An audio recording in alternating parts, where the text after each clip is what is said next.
બીજી તરફ ધોરાજીમાં પણ પોસ્ટર વોર શરૂ થયો છે। એક તરફ લલિત વસોયા છે, બીજી તરફ મનસુખ માંડવિયા છે।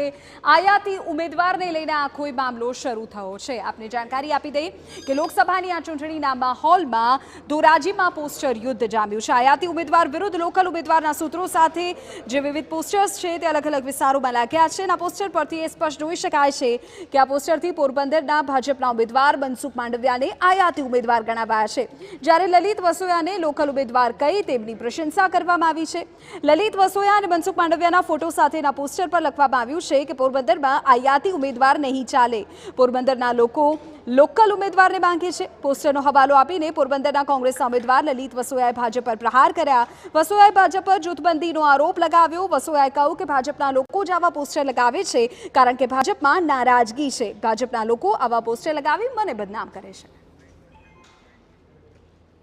पार्टी ने पहला तो एनु घर हाचववानी जरूर है।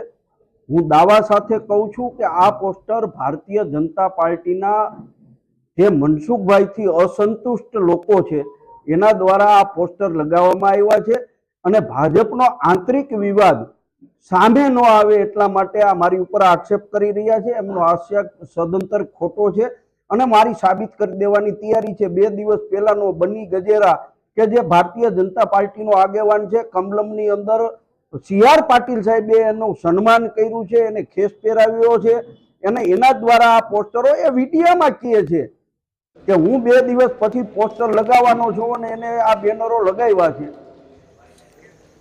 तो बीजी तरफ भाजपनो आरोप है कि कांग्रेसना लोको आ प्रकारना पोस्टर लगावी रह्या छे। धोराजी शहर भाजपना प्रमुखे कांग्रेसने आड़े हाथ लेता कह્યું કે कांग्रेसना उम्मीदवार हार भाड़ी गया है, એટલા માટે आवा पोस्टरनो सहारो ले रह्या छे। भाजपमां जूथबंधी के नाराजगीनो कोई सवाल ज नथी। कांग्रेसना लोको पोस्टरना गतकड़ा करी रह्या छे। जे कई पोस्टर लागेला छे ई जे कई उम्मीदवार छे लोकसभाना कांग्रेसना उम्मीदवार छे ते उम्मीदवार हाड़ भाड़ी गયેલ છે અને હાડ ભાડી ગયેલના હિસાબે તેઓ દ્વારા પણ આ પોસ્ટરો લગાવવામાં આવેલ છે।